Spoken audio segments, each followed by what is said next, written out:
Creían que ella era perfecta, yo la oveja negra. Revelé mis 2 millones de pesos en su fiesta y todo explotó. Siempre arruinas todo, me gritó. Si aún no estás suscrito al canal, haz clic en el botón de suscripción y activa la campanita para no perderte ninguna de nuestras historias. Tu apoyo significa todo para nosotros. Si esta historia te parece interesante, déjale un like.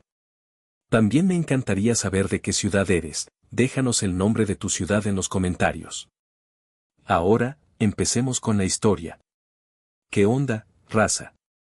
Les voy a contar algo que me pasó, que parece sacado de telenovela, pero les juro que es real. En mi familia, yo siempre fui Mateo, el que no iba a llegar a ningún lado, el que nomás existía para hacer bulto en las fotos familiares, mientras mi hermana Isabela era la princesa, el orgullo de la familia. La reencarnación de todas las virtudes habidas y por haber, o al menos eso decían mis papás. Desde que tengo memoria, la balanza siempre se inclinó hacia ella. Recuerdo una vez, tendría yo como 10 años, gané el campeonato estatal de ajedrez. Llegué a la casa con mi trofeo, más inflado que un pavo en Navidad, esperando aunque sea una felicitación. Mi mamá estaba en la cocina, y le dije, mamá, mira, gané. Ella apenas volteó, vio el trofeo de reojo y soltó un, ¡ay, qué bueno, mijito! ¡Qué aplicado! Y siguió en lo suyo. 5 minutos después, entró Isabela llorando porque se había raspado la rodilla en el parque. Bueno, aquello fue el apocalipsis. Mi papá salió corriendo por el botiquín, mi mamá le preparó un chocolate caliente, y mi trofeo quedó olvidado en la mesita de la sala hasta que yo mismo lo guardé en mi cuarto. Así era siempre. Mis pequeños triunfos eran anécdotas, sus raspones, tragedias nacionales. Otro recuerdo que tengo muy grabado fue cuando estaba en la prepa. Se me había ocurrido una idea para una aplicación móvil, algo sencillo pero que creía que podía funcionar. Con toda la ilusión del mundo, se la conté a mis papás durante la cena, esperando quizás un órale, qué buena idea, o un simple échale ganas.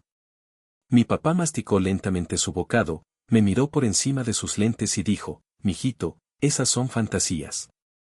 Déjate de jueguitos en la computadora y mejor enfócate en sacar buenas calificaciones para que puedas buscar un trabajo de verdad, como tu hermana en ese despacho tan importante donde quiere entrar. Ese despacho, claro, era donde el mejor amigo de mi papá era socio y ya le había apartado un lugarcito a Isabela en cuanto saliera de la carrera que, por cierto, mis papás pagaban con gusto y sin chistar. Incluyendo todos los materiales carísimos que pedía y sus gustitos de fin de semana. A mí, cuando les pedí ayuda para un curso de programación que realmente me interesaba, me dijeron que ya estaba grandecito para mis propios gastos y que el estudio no lo era todo, también había que aprender a trabajar. Isabela, mi hermana, era la abeja reina. Encantadora por fuera, de sonrisa fácil y palabra dulce cuando le convenía, pero con una vena manipuladora que yo conocía muy bien y un sentido de merecimiento que rayaba en lo absurdo. Siempre rodeada de un séquito de amigas igual de superficiales que ella y, claro, de su novio en turno. El actual, Ricardo, era un tipo engreído, de esos que visten de marca de pies a cabeza y hablan con un tonito de superioridad, como si te estuvieran perdonando la vida.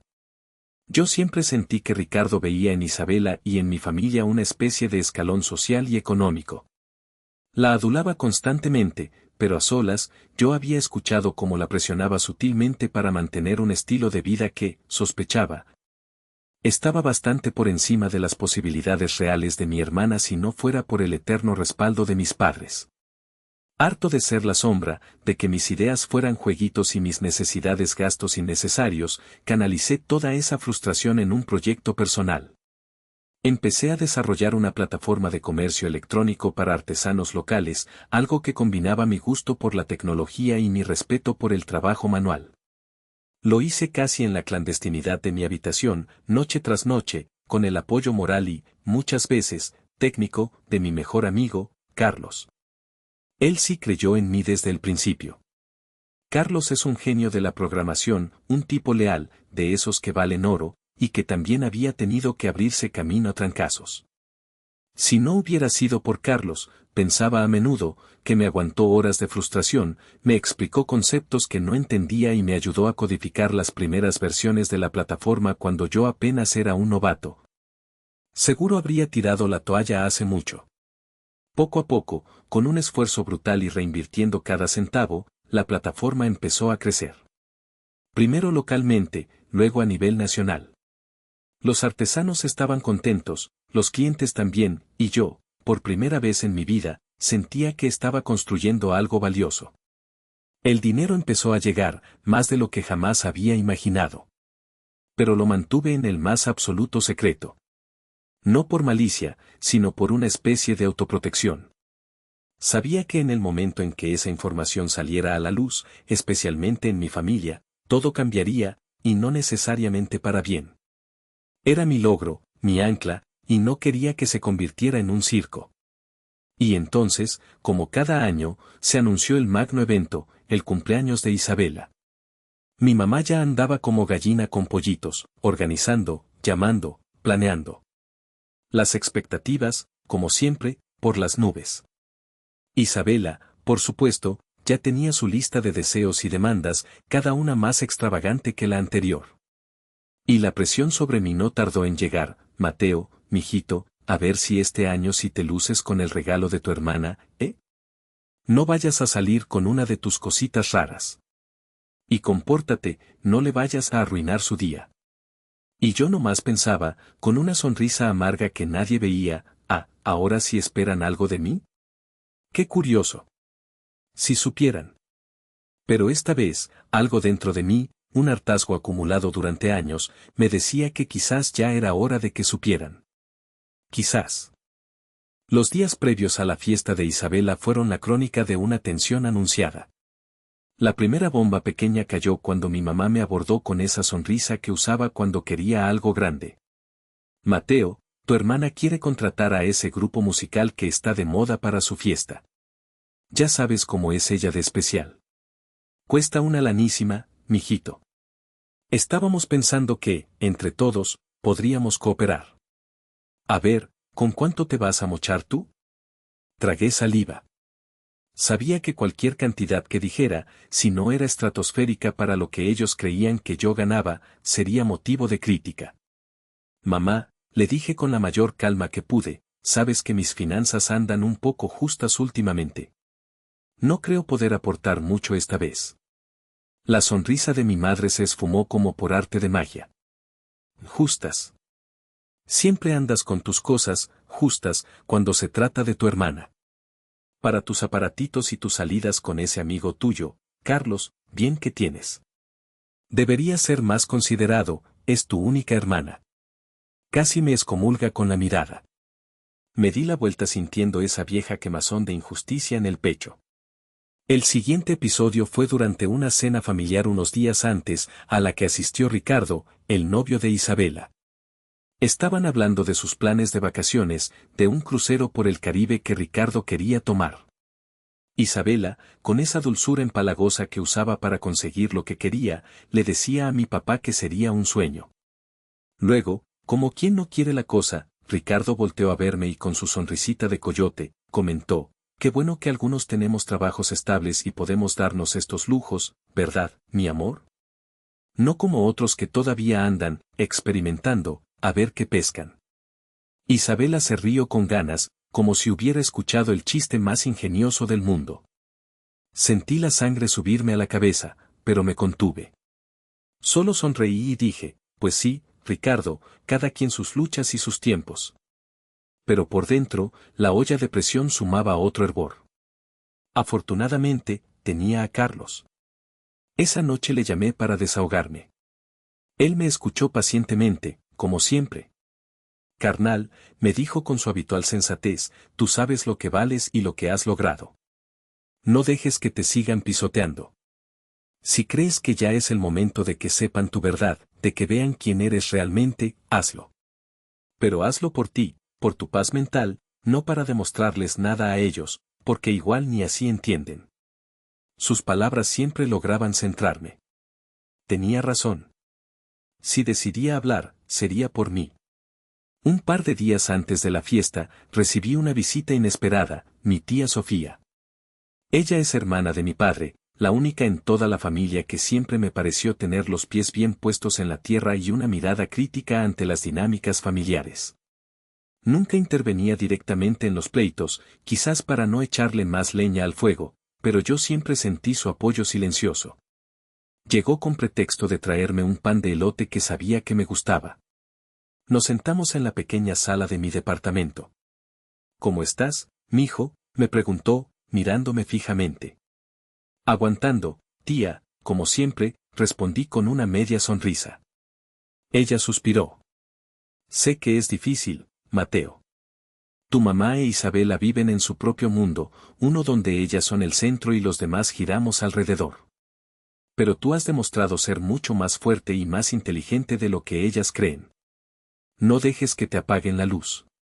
Luego, como al pasar, me contó una anécdota de su juventud, de cómo ella también fue considerada la rara, la rebelde, por querer estudiar una carrera que no era para señoritas en aquella época. Tuve que luchar mucho, Mateo. A veces, en las familias, hay que ser el primero en romper ciertos moldes, aunque duela. Esa conversación con mi tía fue como un bálsamo y, al mismo tiempo, un empujón. Reforzó mi determinación. Ya no pensaba en arruinar la fiesta de Isabela, esa nunca fue mi intención, a pesar de las ganas que a veces me daban. Pero sí estaba decidido a no tolerar una humillación más. Si durante la fiesta, Isabela o mis padres me provocaban, si intentaban minimizarme una vez más, entonces sí, les diría mi verdad. No como un ataque, sino como una simple declaración de hechos. Empecé a preparar mentalmente mis respuestas, a anticipar el shock, la negación, las acusaciones. Incluso consideré, como me había dicho Carlos, tener alguna forma discreta de validar mi afirmación si llegaban a llamarme loco o mentiroso. No se trataba de presumir, sino de poner un punto final a años de menosprecio. No iba a llegar con un estado de cuenta impreso y enmarcado, claro que no, pero si la situación lo ameritaba, sabría cómo defenderme. La víspera de la fiesta, la tensión en casa de mis padres, a donde tuve que ir para ayudar con unos detalles, era palpable. Isabela estaba insoportable, dando órdenes a diestra y siniestra, tratando a mi mamá como su asistente personal. Mi padre intentaba mantenerse al margen, leyendo el periódico en el sillón, pero se le notaba incómodo. Yo hice lo que me pidieron y me retiré lo más pronto posible. En mi interior, había una calma extraña, la calma que precede a las tormentas. Sabía, con una certeza que me erizaba la piel, que algo grande iba a pasar. El ciclo de sentirme invisible estaba a punto de romperse, de una forma u otra. La fiesta de cumpleaños de Isabela era exactamente como uno podría imaginarse, ostentosa hasta el ridículo.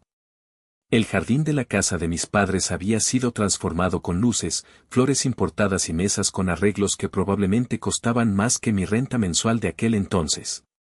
Todo era apariencia, un montaje perfecto para la princesa de la casa. Ricardo, el novio, no se despegaba de Isabela, pavoneándose a su lado como si fuera el consorte real, con una copa de champán en la mano y esa sonrisa de suficiencia que tanto me irritaba. Mis padres, especialmente mi mamá, estaban radiantes, recibiendo a los invitados, presumiendo a su niña exitosa y hermosa. Era un espectáculo que había visto repetirse año tras año, pero esta vez, lo observaba con otros ojos, con la sensación de ser un actor a punto de salirse del guión. Carlos llegó poco después que yo. Me dio un saludo discreto pero cargado de apoyo, un apretón en el hombro que significaba aquí estoy, carnal. Verlo ahí me dio un extra de confianza. Mi tía Sofía también estaba presente, sentada elegantemente en una mesa un poco más alejada del bullicio principal, observando todo con su mirada aguda y analítica, como una antropóloga estudiando una tribu extraña. Intercambiamos una mirada cómplice. El momento de los regalos llegó después de la cena. Isabela se sentó en una silla que parecía un trono improvisado, y comenzó el desfile de paquetes envueltos en papeles brillantes. Abrió cada uno con una fanfarria exagerada, soltando grititos de emoción, fueran genuinos o no. Mis padres le entregaron una caja de una joyería muy conocida, contenía un collar que, a juzgar por el brillo, no era precisamente bisutería. Ricardo, por su parte, le dio un brazalete a juego, probablemente financiado con la tarjeta de crédito que luego Isabela o mis padres terminarían pagando. Era todo un teatro. Cuando llegó mi turno, sentí todas las miradas sobre mí. Me acerqué y le entregué mi regalo.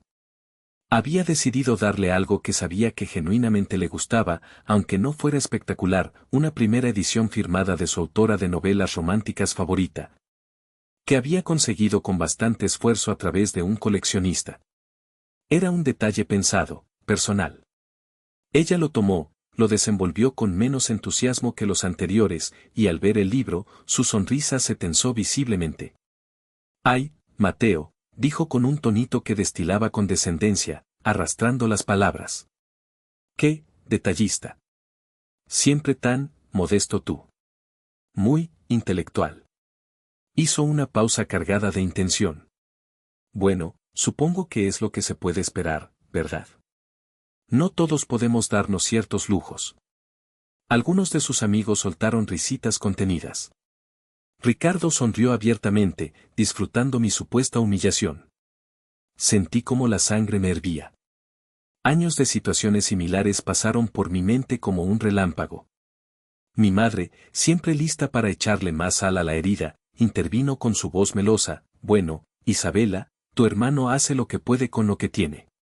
Ya crecerá. A ver cuándo nos das la sorpresa y te estabilizas de una vez por todas, Mateo, para que puedas consentir más a tu hermana, que tanto se lo merece». Esa fue la gota que derramó el vaso. El comentario de mi madre, la sonrisa burlona de Isabela, la mirada petulante de Ricardo. Todo mi autocontrol se hizo añicos, pero en lugar de explotar en gritos, una calma gélida se apoderó de mí. Respiré hondo. Era ahora o nunca. «De hecho, mamá, Isabela», comencé, y mi voz sonó sorprendentemente firme, cortando el murmullo de los invitados. Todas las cabezas se giraron hacia mí. Ya que tocan el tema de poder dar lujos, y mi supuesta necesidad de estabilizarme, creo que es un buen momento para que sepan algo importante. El silencio se hizo tan denso que se podía cortar con un cuchillo. Isabela me miró con el ceño fruncido, como si estuviera a punto de regañarme. «No quería mencionarlo hoy, para no opacar tu día tan especial, Isabela», continué, mirándola directamente a los ojos. «Pero ya que insisten tanto en mi modestia y en mi situación económica, resulta que ese jueguito mío, ese proyecto de Internet que tanto han menospreciado durante años, me ha ido bastante bien. Mucho mejor de lo que nadie aquí imagina. De hecho, en los últimos años he logrado construir un patrimonio de, digamos, unos $2 millones. Solté la cifra como si nada, observando sus reacciones. Carlos, desde su lugar, asintió levemente, un gesto casi imperceptible para los demás, pero que para mí fue una validación crucial en ese instante. Mi tía Sofía se llevó una mano a la boca, ahogando una exclamación, y sus ojos brillaron con una mezcla de asombro y, me pareció, un toque de orgullo. Isabela se quedó pálida como el papel, luego su rostro se congestionó de un rojo furioso. «¿Qué estupideces estás diciendo?», balbuceó, la voz temblándole. «Eso es imposible. Estás mintiendo solo para humillarme, para arruinar mi fiesta». Ricardo la miró primero a ella, confundido, y luego a mí, y en sus ojos apareció una nueva chispa, un brillo codicioso que no había visto antes. Mi madre fue la primera en reaccionar con toda su fuerza. «Mateo Alejandro», gritó, usando mi nombre completo como hacía cuando estaba realmente furiosa. «¿Qué cosas te atreves a decir? No es momento para tus bromas pesadas y de mal gusto. Pídele una disculpa a tu hermana ahora mismo por esta falta de respeto». Mi padre, a su lado, estaba completamente mudo, boquiabierto, mirándome como si me hubiera salido una segunda cabeza. Su rostro era un poema de shock total y una sombra de incredulidad esperanzada.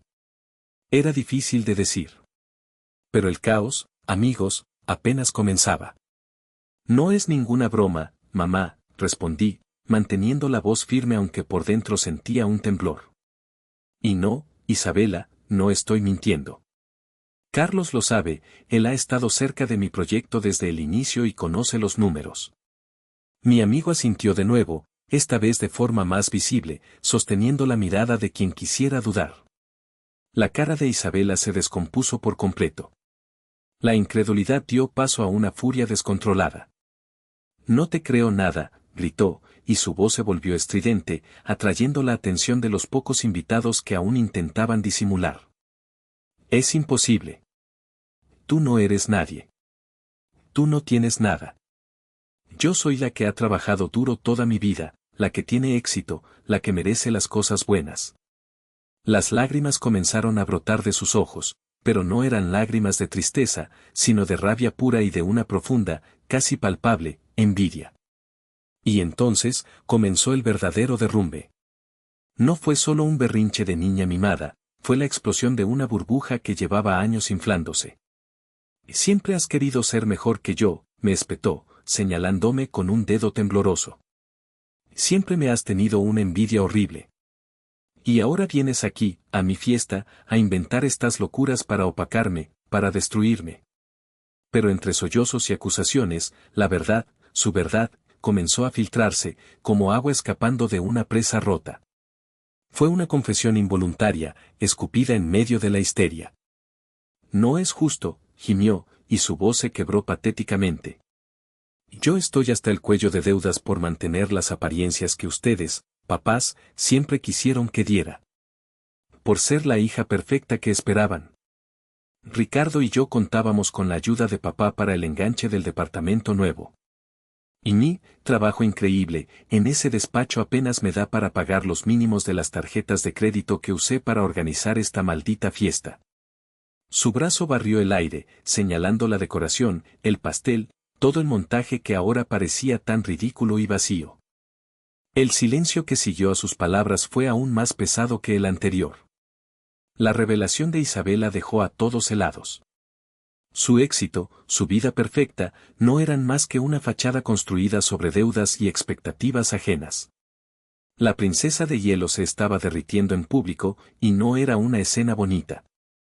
Mi madre fue la primera en reaccionar, como una leona herida. Entró en pánico al ver a su hija perfecta desmoronarse de esa manera y, con ella, toda la imagen de familia idealizada que tanto se había esforzado en proyectar. Intentó callar a Isabela, susurrándole un y ya cállate, Isabela, por favor, compórtate, pero era demasiado tarde. La verdad ya había sido lanzada al aire. Entonces, como era de esperarse, se volvió contra mí, con los ojos inyectados en sangre. Y mira lo que provocaste, Mateo, siseo, la voz cargada de veneno. Eres un envidioso, un destructor. Y siempre has querido ver mal a tu hermana. Disfrutas con su sufrimiento. Mi padre, por primera vez en muchos años, parecía genuinamente afectado y confundido, sin saber cómo reaccionar. Miraba a Isabela con una mezcla de lástima y desconcierto, luego me miraba a mí con una expresión que no pude descifrar.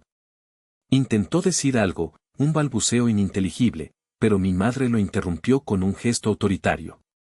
Él agachó la cabeza, vencido. Ricardo, el flamante novio, también mostró su verdadera cara. Intentó torpemente calmar a Isabela, pero su rostro era un libro abierto, cálculo puro. Se dio cuenta en ese instante de que la mina de oro de Isabela era un espejismo, pero ahora, de repente, había una nueva y mucho más prometedora fuente potencial de riqueza en la familia, yo. Su actitud hacia mí cambió en ese preciso momento, volviéndose más observador, casi evaluador, quizás incluso con un intento patético de parecer comprensivo con mi situación. Me dio asco. La fiesta, por supuesto, se arruinó por completo. Algunos invitados, los más sensatos o los más incómodos, comenzaron a retirarse discretamente, murmurando excusas. Otros, como mi tía Clemencia, la hermana de mi madre y chismosa oficial de la familia, se quedaron pegados a sus asientos, con los ojos bien abiertos, disfrutando del espectáculo de primera fila. Para ella, esto era mejor que cualquier telenovela. Mi tía Sofía se acercó a mí con calma en medio del torbellino. Me puso una mano en el brazo, un gesto que agradecí infinitamente. Hiciste lo que tenías que hacer, mijo, me dijo en voz baja, pero firme. Aunque ahora venga la tormenta más fuerte. Mantente firme. Sentí un torbellino de emociones contradictorias, un inmenso alivio por haber soltado la verdad, una profunda tristeza por el espectáculo y la fractura familiar que se hacía evidente. Pero también una ira justificada por tantos años de menosprecio. Decidí que ya había sido suficiente por una noche. Creo que es mejor que me retire, anuncié a nadie en particular. Feliz cumpleaños, Isabela. Di media vuelta y caminé hacia la salida, dejando atrás el caos, las lágrimas de mi hermana y las miradas furibundas de mi madre. Carlos me alcanzó en la puerta, sin decir una palabra, pero su presencia era todo el apoyo que necesitaba. El cuento de hadas de mi hermana había terminado abruptamente, y una nueva y muy incierta realidad comenzaba para todos nosotros. Una vez en mi coche, con Carlos en el asiento del copiloto, solté el aire que no sabía que estaba conteniendo. Sentía un agotamiento profundo, como si hubiera corrido un maratón emocional. Carlos rompió el silencio.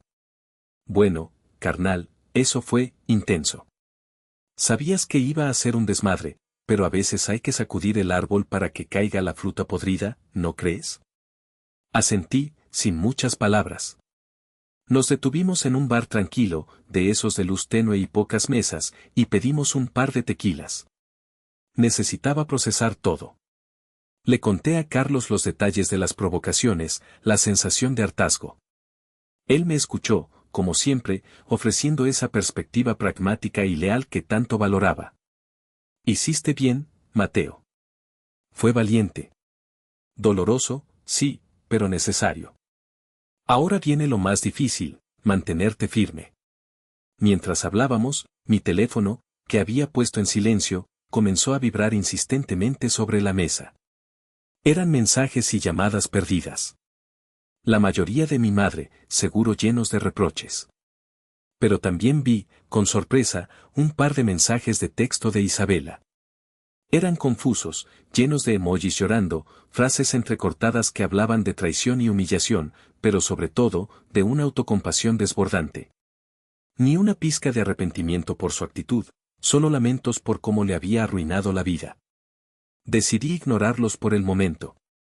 Al día siguiente, tal como lo esperaba, mis padres me citaron con carácter de urgentísimo en su casa. Fui preparado para la batalla. Apenas crucé la puerta, mi madre me recibió con una andanada de acusaciones. Por tu culpa, tu hermana tuvo una crisis nerviosa anoche, exclamó, con los ojos enrojecidos y la voz temblorosa de furia. Nos pusiste en vergüenza delante de toda la familia y los amigos.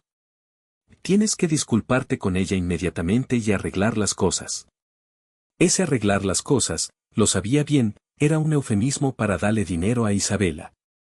Mi padre estaba presente, pero se mantenía en un segundo plano, con una expresión de cansancio y preocupación. Intentó mediar, con su habitual falta de convicción. Hijo, tu madre tiene razón en que Isabela está muy mal, quizás podrías hablar con ella, tratar de calmarla. Respiré hondo, buscando esa calma estratégica que había practicado mentalmente.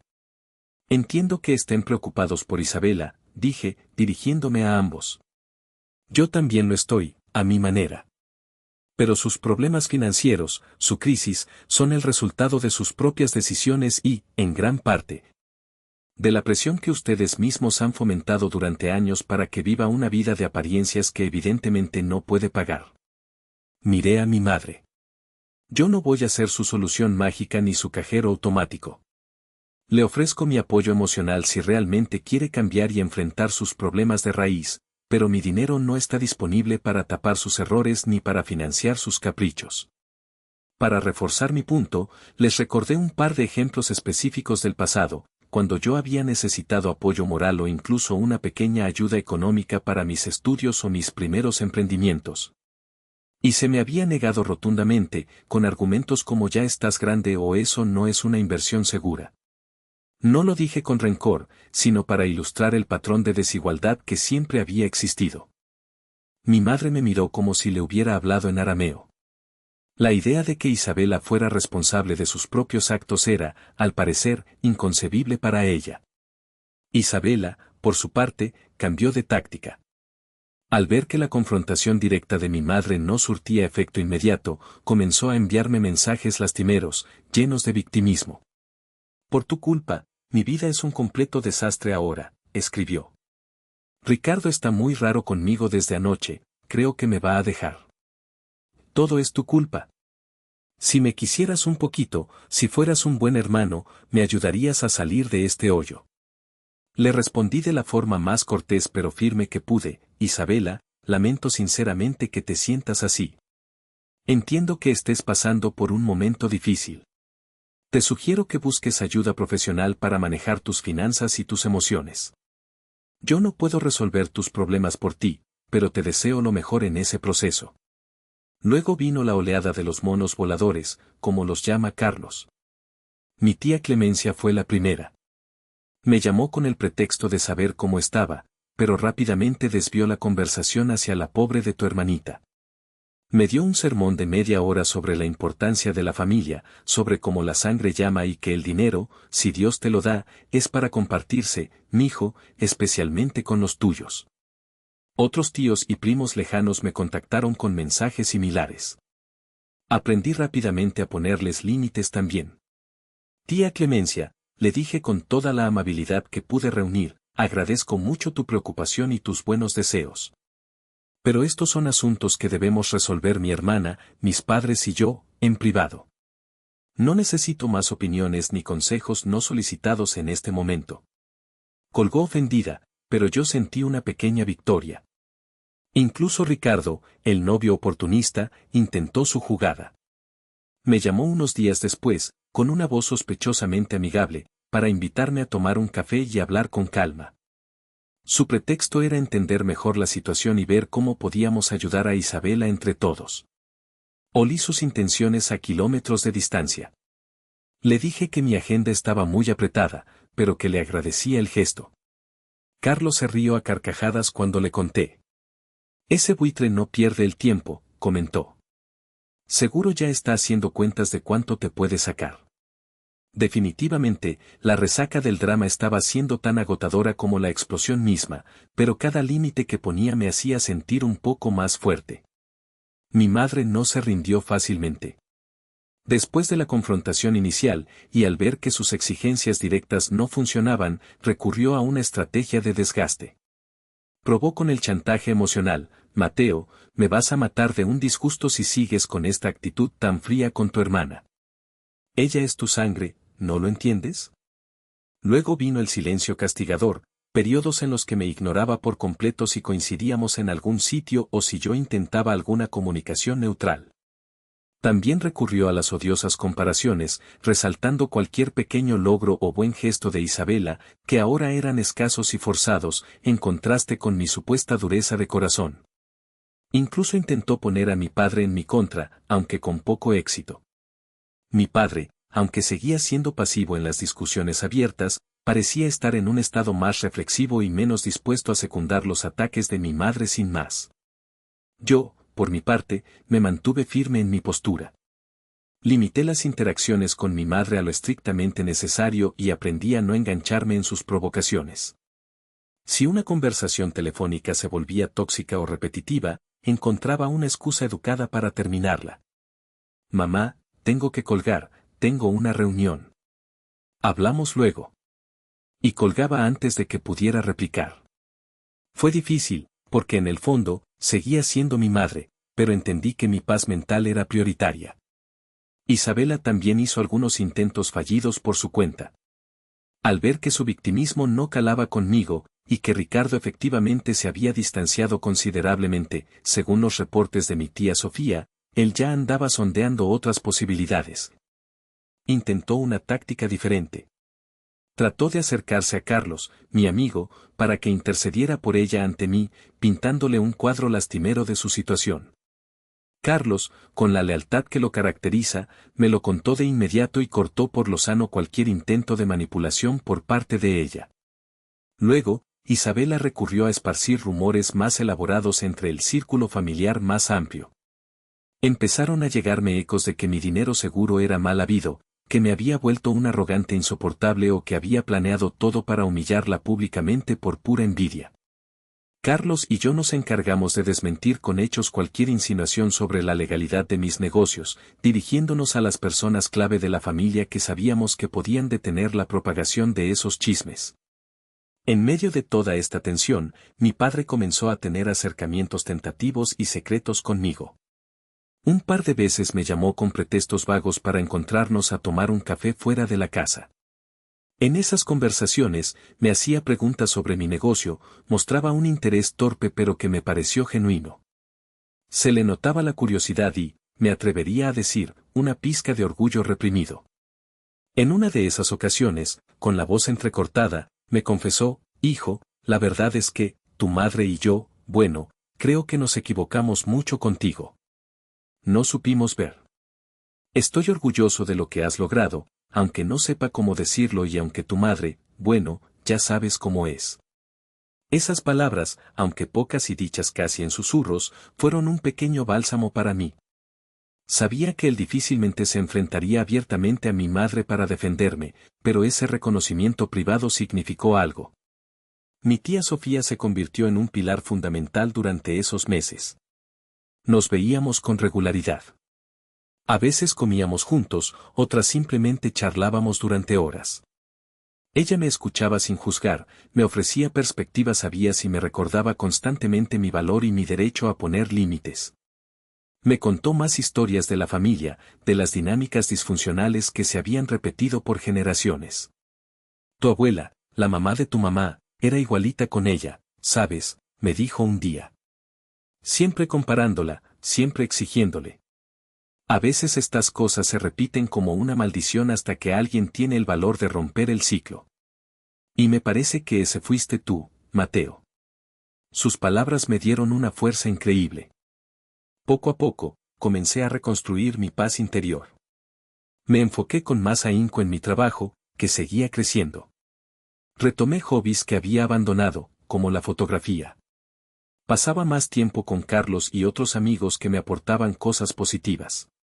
Y sí, empecé a usar mi dinero para cosas que me daban alegría y estabilidad, no para impresionar a nadie, sino simplemente para vivir bien, como recompensa a mis años de esfuerzo.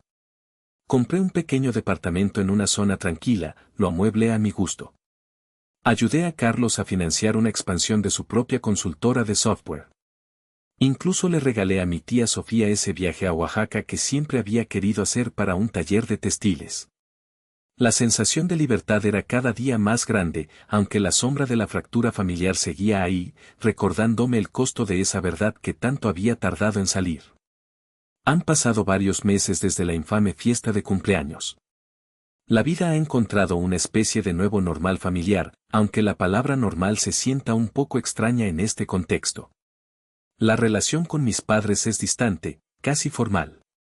Con mi madre, la comunicación es prácticamente inexistente, se limita a saludos fríos y monosilábicos y coincidimos en alguna reunión familiar inevitable, como el funeral de un tío abuelo. Con mi padre, la cosa es un poco diferente. Hay una comunicación esporádica, generalmente iniciada por él, siempre cautelosa, pero con un respeto tácito que antes no existía. A veces me llama para preguntarme alguna trivialidad, solo para escuchar mi voz, creo yo. Es triste, pero es lo que hay. ¿Isabela? Bueno, ella ha tenido que enfrentar algunas duras realidades, le guste o no. Ricardo, como era de esperarse, la dejó poco después de que quedara claro que no obtendría ningún beneficio económico ni de ella ni de mí. Según me contó mi tía Sofía, con una mezcla de pena y te lo dije, Isabela tuvo que vender el coche que le habían regalado sus padres para pagar algunas de sus deudas más apremiantes. Tuvo que dejar el departamento de lujo que rentaba y volver a vivir temporalmente con mis padres, lo cual, imagino, no ha sido fácil para ninguna de las partes. Sé que consiguió un trabajo, uno de verdad esta vez, en una empresa pequeña, nada que ver con sus antiguas ínfulas de grandeza.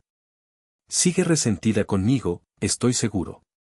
Sus intentos de manipulación o de victimización se volvieron cada vez más débiles e infrecuentes, hasta desaparecer casi por completo. Supongo que se dio cuenta de que esa puerta, la de mi compasión ciega o mi culpabilidad, se había cerrado para siempre. Hace poco, hubo un último intento, quizás el más desesperado. Mi madre me llamó, con la voz cargada de una urgencia que sonaba un poco actuada. Resultó que Isabela necesitaba urgentísimamente una suma considerable de dinero para una operación impostergable.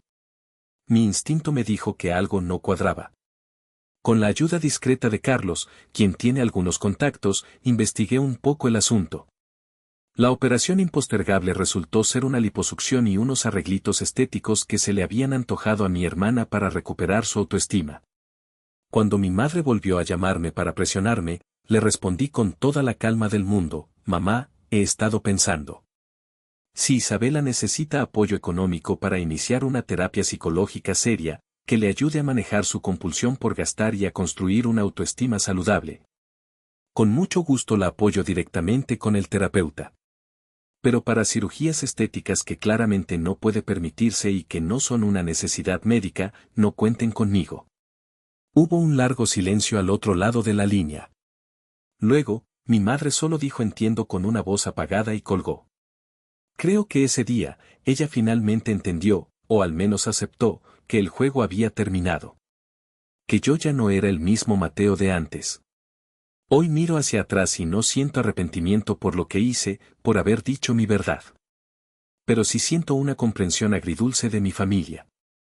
Hay una melancolía por esa familia unida y amorosa que uno siempre idealiza y que, en mi caso, quizás nunca existió realmente más allá de una fachada. El dinero, al final, no me dio la felicidad instantánea que algunos podrían pensar, pero sí me dio las herramientas para construir mi propia tranquilidad. Para poner límites sanos y para alejarme de una dinámica que me estaba consumiendo. Me dio la libertad de ser yo mismo. Reconozco que algunas relaciones familiares son irreparables o que necesitan una transformación tan profunda que no depende exclusivamente de uno. Mi relación con mis padres es cordial, a secas, como dije. A Isabela casi no la veo, y cuando eso sucede, el ambiente es tenso, lleno de palabras no dichas. ¿Me duele? Sí, claro que sí. Una parte de mí siempre querrá a esa hermana con la que crecí, a esa familia que, a pesar de todo, es la mía. Pero también he aprendido que a veces querer también significa soltar, o al menos, poner una sana y necesaria distancia para poder seguir adelante. No sé si algún día las cosas serán diferentes, si habrá una reconciliación genuina y profunda. Pero por ahora, estoy bien. Estoy en paz. Estoy construyendo mi propia vida, con mis propias reglas, rodeado de gente que me valora por quien realmente soy, no por lo que tengo en el banco o por lo que pueden obtener de mí. Y esa, amigos, es una sensación invaluable. ¿Y ustedes, qué piensan de toda esta historia? ¿Alguna vez han pasado por algo similar en sus familias? ¿Creen que hay esperanza de reconciliación real cuando hay tanto daño acumulado? ¿O a veces la mejor victoria es simplemente encontrar y proteger tu propia paz, aunque eso signifique alejarte? Me interesa mucho leer sus opiniones. Los leo.